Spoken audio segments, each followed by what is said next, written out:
Mostly the 25 offsets. Hi, this is Eric Slack, Senior Analyst with Storage Switzerland, and thanks for tuning in.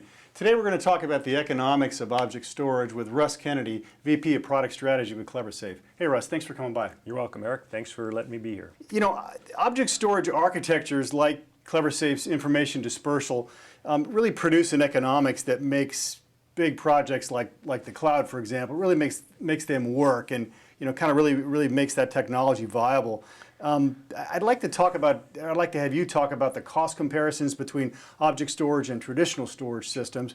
But before that, if you could kind of take a step back and just sort of explain how CleverSafe's technology works, can you do that? Sure. So CleverSafe builds an object storage system based on a technology called information dispersal. And essentially the way dispersal works is as data is ingested into the system, it's transformed in mathematical representations of the original information, and then that data is dispersed or spread out over a network of storage nodes, and those storage nodes can exist all in one physical location, or they can be spread out over a geographic region. The data is engineered in such a way that when you go to put it back together, you don't need all the pieces that you generate when it originally comes in.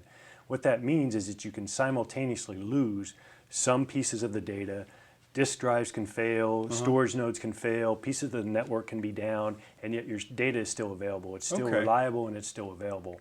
There's still only one instance of the data, but it's sliced and dispersed across the network such that you can tolerate multiple simultaneous failures and still get your data back. Okay, so if I can understand what you're saying, is you've got reliability with more efficiently with one instance of data as opposed to multiple copies of data. Absolutely. Okay, so Absolutely. Can you? I know you've got some information here on sort of TCO information about RAID and replication traditional storage systems. Can you kind of go through some of this about that Sure, kind of comparison? I'll walk you through it. First of all, we're talking about a 1 petabyte example here, and we're going to compare and contrast RAID and replication with really 3 copies of the data in order to protect it versus information dispersal across 3 locations. So if you look at the total capacity to store a petabyte of information with 3 copies on disk and a 4th copy on tape, you actually need about 5,000 terabytes or 5 petabytes of raw storage to actually store a petabyte of information. That's 1,350 3 terabyte disks.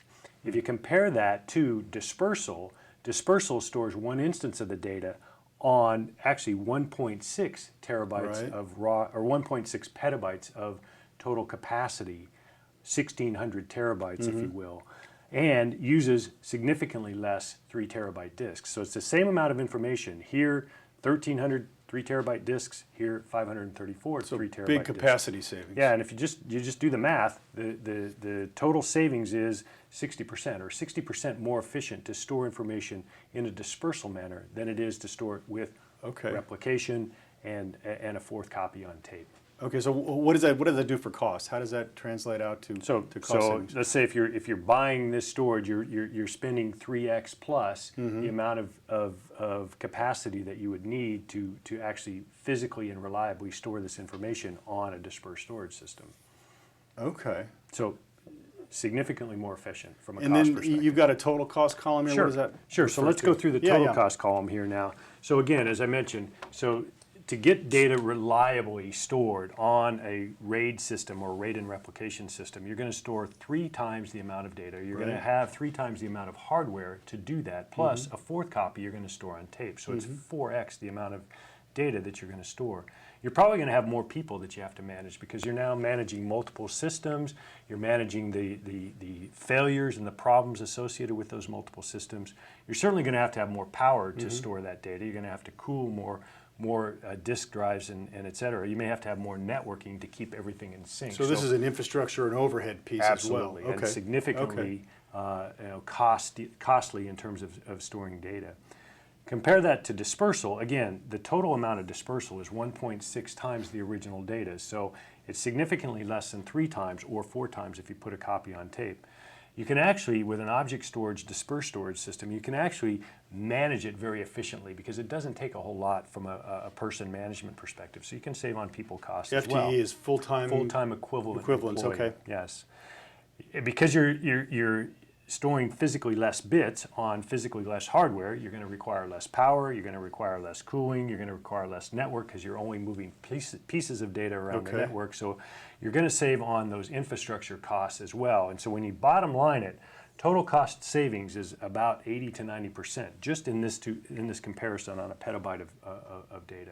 That's significant. That's a lot of money that you're saving. The difference then between the 60% more efficient and 89% less cost is that overhead and infrastructure associated with that? Yeah, it's actually just a different way of looking at it. This is just an efficiency on the raw capacity. Okay. This is actually adding up all the costs. So it's the cost of the hardware, the cost of the people, the cost of the power and cooling, the cost of the network. So it's a little bit more in savings. So this is a TCO piece then? TCO, yeah, total cost of ownership. And then you've what? Aside from cost, you've also got a more reliable. Yeah, so you got to compare apples to apples here. So what you're really trying to do here is, from a reliability perspective, why do you store 3 copies? Because you really want to drive up your reliability to ensure that the data is going to be available. And this particular configuration gives you about 5 nines of reliability. If you compare that to a dispersal system, again, across 3 locations, you're actually getting 12 nines of reliability. So a lot more reliability with 1 copy of the data. And you actually have equivalent copy in each location. So the data is completely more reliable as a total system, and you're actually on par or equivalent to 3 copies of the data in each site. So you can look at it like this. If you lose a site or if you have a site failure, your data is reliable because of the way the system is architected and taking advantage of the 3-site or 3-location dispersal approach.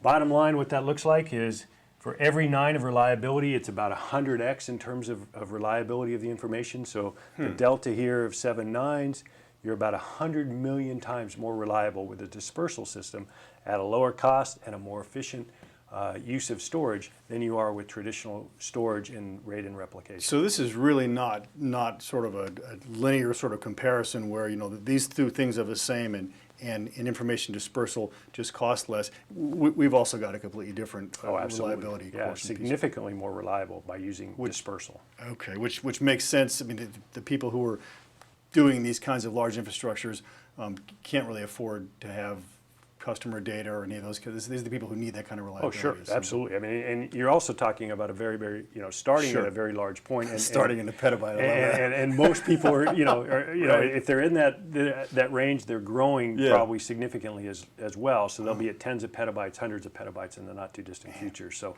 you have to think differently about how you store data in the future. No kidding. That is dramatic. Well, great. Thanks for coming by, Russ. This is great information. Thank you. This is Eric Slack, Senior Analyst with Storage Switzerland. Thanks for tuning in.